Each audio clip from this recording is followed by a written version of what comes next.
rapaziada? Tudo certo? Então, conforme a gente tinha combinado, né? Eu vou gravar esse vídeo aqui de revisão pra vocês aí pro nosso primeiro módulo de história, que vai acontecer aí na semana que vem, tá bom? Então, apesar, né, da gente fazer isso em forma de uma videoaula, deixa eu ajeitar aqui melhor essa câmera. Ai, garoto.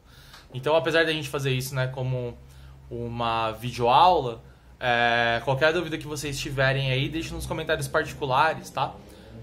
Particulares não, né? Mas nos comentários aqui desse vídeo, que aí eu posso ajudar, né, vocês caso não fique claro um dos temas aí que a gente vai trabalhar no módulo. Fechado?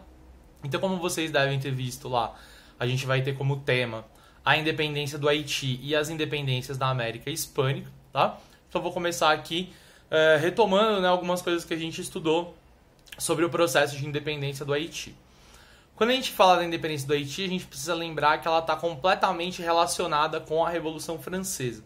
Por quê?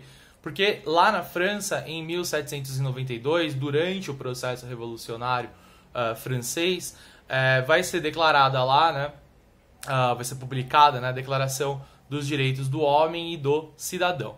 E uma vez que essa declaração é colocada, né, no espaço público, isso vai acabar batendo, né, em todos os territórios aí, colonizados pela França. Afinal de contas, essa declaração diz que todos os homens são iguais perante a lei. O que, obviamente, né, acaba com a ideia de que um ser humano pode ser escravo. Isso vai fazer, então, um grande alvoroço nas colônias francesas. A principal colônia francesa é o Haiti. E lá no Haiti, com uma população de 80% de escravizados, vai começar, então, todo um processo de discussão de que, olha, se eles estão falando lá na França, lá na nossa metrópole, que todo mundo é livre perante a lei, nós também temos que ser. Quando os jacobinos chegam ao poder lá na França, aí eles vão, inclusive, né, acabar com a escravidão em todos os territórios colonizados pela França. Ou seja, é o momento, então, em que o Haiti acaba se tornando livre. Só que o grande problema é que quando os girondinos aí chegam ao poder, né, 2 anos mais tarde, em 1794, eles vão voltar com a escravidão. E nesse momento de volta à escravidão, os escravizados lá no Haiti, eles vão declarar um basta e vão aí organizar uma revolta, né, contra esse sistema escravocrata. Então, a Revolução de Independência do Haiti, ela começa com um processo de revolta de escravizados. Vamos lembrar, né, o Haiti começa a ser colonizado pela Espanha lá desde o século XVI, no século XVII passa para as mãos dos franceses, que vão usar, né, aquele território como um território de exploração, usando a mão de obra escrava, usando o latifúndio e a monocultura para produzir algodão, para produzir café, explorando aquele território para, né, os seus interesses próprios. E no contexto, então, revolucionário francês, os escravizados haitianos vão organizar uma revolta contra a escravidão. No primeiro momento, ali a partir de 1794, o que os haitianos querem? O que os escravizados haitianos querem? Eles querem a liberdade. Ponto. Esse processo, então, ele começa como uma revolta escravizada e ele vai ganhando corpo. É um processo muito sanguinário, como a gente trabalhou em aula. É um processo muito violento e é um processo que vai, então, ser muito longo. Vai começar ainda em 1791 e vai terminar só em 1801. E no meio dessa revolta de escravizados que lutam pela sua liberdade, chega na França a figura do Napoleão Bonaparte, que aí fecha o cerco ainda mais e tenta promover uma recolonização do Haiti, voltando com muita força aí na mão de obra escrava. E quando o Haiti volta, né, a ser recolonizado lá em 1801, o Napoleão Bonaparte vai mandar uma série de exércitos para o Haiti, justamente nessa tentativa de recolonização. Aí um movimento que era um movimento contra a escravidão, uma revolta de escravizados, ganha o caráter de independência. Por quê? Porque os dois principais líderes, né, Toussaint de Louverture e Jean-Jacques Dessalines, eles começam a mostrar para as populações escravizadas do Haiti que não adianta lutar contra a escravidão, é preciso lutar contra a metrópole, contra a colonização. Em 1801, o Napoleão Bonaparte manda um exército muito grande para o Haiti.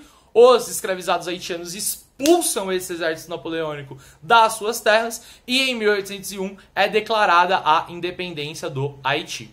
primeiro país da América Latina a se tornar independente e único país em que teve no seu processo de independência o protagonismo dos escravizados. Isso que diferencia, né, o Haiti do restante das independências da América Latina, certo? Então, para resumir o processo, é um processo liderado por Toussaint de Louverture e posteriormente por Jean-Jacques Dessalines.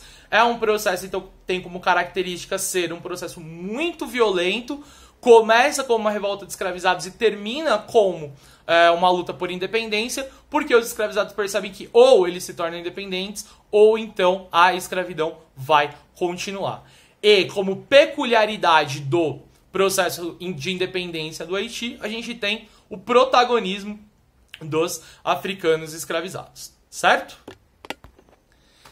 E é justamente por conta dessa particularidade, desta peculiaridade da independência ter sido feita por escravizados, que o Haiti ele vai servir de medo para as populações da elite colonial espanhola, né, e portuguesa também, de todas as elites coloniais, e também uma grande influência positiva, uma grande inspiração para os escravizados. Nasce, então, posteriormente à independência do Haiti, aquilo que a gente costuma chamar de haitianismo. O que é o haitianismo? Ele é uma expressão daquilo que aconteceu no Haiti. Ele é um movimento no qual todas as populações na América olham para o Haiti e ficam impactadas. Os escravizados ficam impactados positivamente. Olha o que os escravizados lá no Haiti fizeram. Nós também poderemos fazer. Já para as classes dominantes em todo o continente americano, o haitianismo significa o medo. Se nós não fizermos a independência do nosso modo, esses caras podem fazer a independência. E esses caras vão matar as elites coloniais, porque afinal de contas as elites coloniais escravizaram esse povo por mais de 300 anos. Então, o processo posterior à independência do Haiti nasce e cresce então esse haitianismo, que é um medo muito grande desse movimento ocorrer em outros territórios. E também uma inspiração para os demais escravizados em toda a América, mostrando, olha, se lá eles puderam, nós aqui também poderemos colocar as coisas em ordem. O Haiti, apesar de ser um grande exemplo, ele acaba já ao longo do século XIX se tornando esse país aí bastante problemático, como a gente sabe que ele é até os dias de hoje. Um IDH baixíssimo e um país com muitos problemas econômicos, sociais e políticos. E uma das explicações do porquê que o Haiti acaba se tornando esse país tão subdesenvolvido como ele é até os dias de hoje está relacionado justamente ao seu processo de independência. Por quê? Porque após a independência do Haiti acontecer, vai haver um boicote em todos os territórios da América, principalmente dos Estados Unidos, e também um boicote da Europa. Ninguém vai querer fazer negócio com o Haiti. O Haiti, então, ele vai organizar a sua produção econômica em uma economia de subsistência. Vai se plantar e vai se produzir exclusivamente para o mercado interno. Isso acaba, obviamente, servindo para que toda a população haitiana possa ter uma qualidade de vida, porque pelo menos vai ter o que comer, mas por outro lado isso vai trazer uma série de prejuízos econômicos para o Haiti. E esses prejuízos econômicos eles vão se propagar ao longo de todo o século XIX. Por quê? Porque o Haiti vai sofrer, então, boicotes. Nada do que eles produzirem eles vão conseguir comercializar com os Estados Unidos ou mesmo com os outros países da América, porque, afinal de contas, lá se acabou com a escravidão. Isso explica muito, né, do problema econômico e social que o Haiti tem até os dias de hoje, tá? E agora a gente pode partir, então, né, para a nossa parte sobre as independências da América Hispânica. A gente não vai observar caso a caso, tá? Eu não vou falar do México, não vou falar da Venezuela, não vou falar do Rio da Prata, porque isso não vai cair na prova, ok? O que vai cair na prova vão ser características mais gerais desse processo de independência. Portanto, eu queria relembrar com vocês que a organização social da América Hispânica, ela estava dividida em 3 grandes grupos sociais. Os chapetones, que eram nascidos na Espanha, que pertenciam à elite política deste território. Os crioulos, que eram descendentes de espanhóis, já mestiços, que faziam parte da elite econômica, mas que não acessavam a elite política, não poderiam participar do governo. E a gente tem no terceiro bloco, lá na base da nossa pirâmide, os indígenas, os mestiços, os escravizados de origem africana, mesma população livre, porém pobre, que não tem nem acesso à economia, né? Não são pessoas de uma classe social mais alta do ponto de vista da economia e também não podem, obviamente, acessar aos altos cargos da política. Uma vez que a gente olha, né, para essa divisão estruturada, a gente deve agora pensar o que vai influenciar tanto internamente quanto externamente esses processos de independência. Externamente, o que vai influenciar vai ser as ideias iluministas, principalmente na figura do liberalismo político e econômico.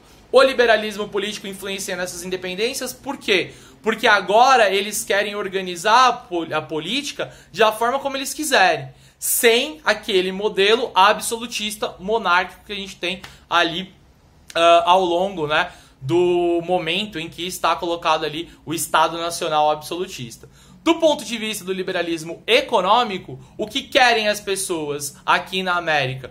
Querem fazer negócios com quem eles bem entenderem. Querem romper o pacto colonial. Não querem depender apenas da economia espanhola. Portanto, externamente, o que influencia essas independências vão ser as ideias da Revolução Francesa, sobretudo o liberalismo político e o liberalismo econômico. Internamente, a gente precisa pensar o impacto que as rebeliões de indígenas e de escravizados vai ter. Principalmente, né, na figura da rebelião do Tupac Amaru, que em 1780 vai promover uma rebelião indígena no território onde hoje é o Peru e vai, com o uso extremo da violência, tentar ali expulsar estes membros da elite econômica, tanto da elite crioula quanto da elite dos chapetones, vão tentar expulsar esses caras e tomar para si o poder. O que mostra para a elite econômica e política da América que esses indígenas eles podem, a qualquer momento, promover uma independência muito radical. E isso, então, vai fazer com que eles se mexam para que eles possam, então, fazer a independência da forma como eles bem entenderem, sem transformar socialmente este território. Agora, um outro ponto fundamental é que a gente está entendendo aqui que essas influências externas e essas influências internas, elas são temperos. O que desencadeia o processo de independência? Qual que é o fogo que coloca esse caldeirão aí para ferver? Vai ser a chegada de Napoleão Bonaparte ao poder. E por quê? Porque uma vez que Napoleão Bonaparte chega ao poder em 1801, ele começa o seu projeto de expansão em todo o continente europeu. Após o bloqueio continental de 1807, o Napoleão Bonaparte vai invadir a Espanha e em 1808 vai capturar o rei Fernando VII, prender o rei em Paris e colocar no seu lugar o seu irmão, José Bonaparte. A partir de 1808, então, não tem mais rei na Espanha. Tem o José Bonaparte organizando e controlando as coisas ali. Nesse momento, então, em que você não tem mais rei, como fica aqui a América hispânica? Fica no vácuo de poder.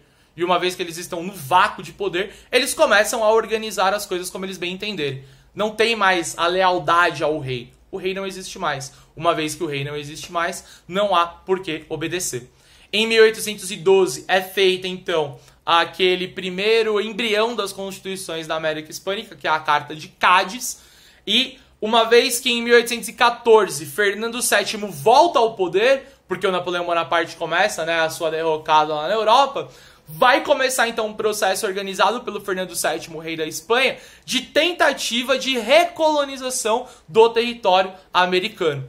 Nesse momento, então, é que eclodem todas as lutas por independência. Uma vez que você experimenta essa liberdade, uma vez que você experimenta a possibilidade de você organizar as coisas como você quiser aqui na América e fazer negócio com quem você quiser e não mais apenas com a Espanha, você não quer mais voltar para trás. Portanto, a partir desse momento, eclode em todo o continente americano lutas por independência. Começa ali já em 1814 e vai finalizar em 1824, quando o Peru é libertado e é feita então a independência deste território. E pra gente finalizar, o último aspecto aí que vai ser fundamental para nossa prova vai ser analisar a importância do Simão Bolívar na constituição de um ideário que a gente chamou de pan-americanismo. Simão Bolívar, um dos grandes líderes do processo de independência da América Hispânica, tinha um projeto para esses territórios. Ele não queria que esses territórios se fragmentassem em vários países. Ele queria que todos esses territórios se unissem e formassem um grande bloco, um único país. Por quê? O que o Simão Bolívar defende? Que já que todo mundo fala a mesma língua, foi colonizado da mesma forma, tem os mesmos costumes, todo mundo tem que se juntar. E ao se juntar, o território que era colonizado pela Espanha pode se transformar numa grande potência. O Simão Bolívar está olhando para o monstro que os Estados Unidos está se tornando e está identificando que ou se forma um grande bloco aqui na América, ou a América vai se tornar um país um território, né, que vai sofrer com o imperialismo dos Estados Unidos. Essa ideia, essa expressão do pan-americanismo, então, vai ser uma ideologia muito importante. Significa, então, né, para resumir aqui, pan-americanismo nada mais é do que um projeto de integração de todos os países da América Latina, que nasce com o Simão Bolívar, que tem essa pretensão de unir. Por quê? Porque fazem parte de uma mesma ideia, do mesmo padrão de colonização. Esse sonho não deu certo, mas ainda assim a ideia de integração pan-americanista, a ideia de uma união entre os territórios da América Latina vai permanecer e vai seguir até os dias de hoje. Na atualidade, as maiores expressões estão lá, né, nos presidentes da Venezuela, como a gente trabalhou em aula. Primeiro com o Hugo Chávez e posteriormente, né, com os seus seguidores, tá certo? Mas então, o pan-americanismo, ainda que ele não tenha seguido na prática, ainda que ele não tenha dado certo na prática, ainda assim, ele é um movimento bastante importante da gente deixar aí bem explicitado. Fechou? Como eu falei pra vocês, não precisam se preocupar com o caso a caso, né? Com o específico do México, com o específico da Venezuela, do Rio da Prata. O que eu quero de vocês nessa prova é essa interpretação, é essa análise muito mais geral da independência do Haiti e dos processos de independência da América Hispânica. Fechou? Demorou? Qualquer dúvida, então, comentários aqui embaixo. E bons estudos para vocês. Façam com muita calma, com muito cuidado. A prova ela não está difícil. Ela demanda uma leitura bastante atenta de vocês. E demanda principalmente que vocês se coloquem presentes. Certo? Então é isso, galerinha. Um beijo pra vocês, arrasem, é tudo nosso e nada deles.